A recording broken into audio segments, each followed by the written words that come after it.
అండి. మా పాప 10th క్లాస్. ఇక్కడికి వచ్చి అయ్యగారితో ప్రేయర్ చేయించుకున్నాను. ప్రేయర్ చేయించుకున్న తర్వాత 1కి 2 సార్లు మేము పెన్ను ఇచ్చారని చెప్పినా కూడా మళ్ళీ వచ్చి అయ్యగారికి తెలియకుండా మళ్ళీ వచ్చి పెన్ను తీసుకొని మళ్ళీ ప్రేయర్ చేయించుకొని నమ్మకంతో మాకు 10/10 రావాల్సిందే ప్రభు. అయ్యగారు చెప్పారు, మేము కూడా మాకు సాక్ష్యం మేము చెప్పాలి, మేము కూడా స్పాన్సర్ చేయాలి, మా ఇంట్లో ఎందుకు జరగొద్దు అని నేను రోజు ప్రేయర్ చేస్తున్నాను.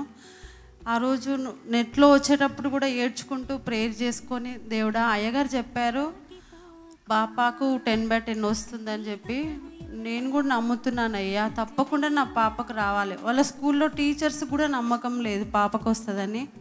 9.8 అలా వస్తుంది అన్నారు. కానీ నాకు ఒక్కదానికి మాత్రం నమ్మకం. పాపకు ఓపెన్ చేయగానే 10 అని వచ్చింది. చాలా ఏడ్చుకుంటూ దేవుడికి కోటి వందనాలు చెప్పుకున్నాను. 10/10 వచ్చింది.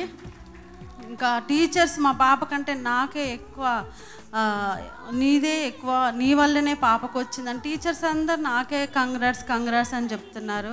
అంత ప్రేయర్ చేసుకున్నాను. దేవుడు అంటే నాకు చాలా చాలా నమ్మకం. దేవుడికే వందనాలు. దేవుడి సాక్ష్యం దీవించును కాక. ఆమె అన్ని జనులు దేవుని మాటలు పట్టుకుని విశ్వాసంలో బలపడి ఈ దీవెన పొందుతారు. టీచర్స్ ఎక్స్పెక్ట్ చేయనటువంటి ర్యాంక్ పాపకు వచ్చింది.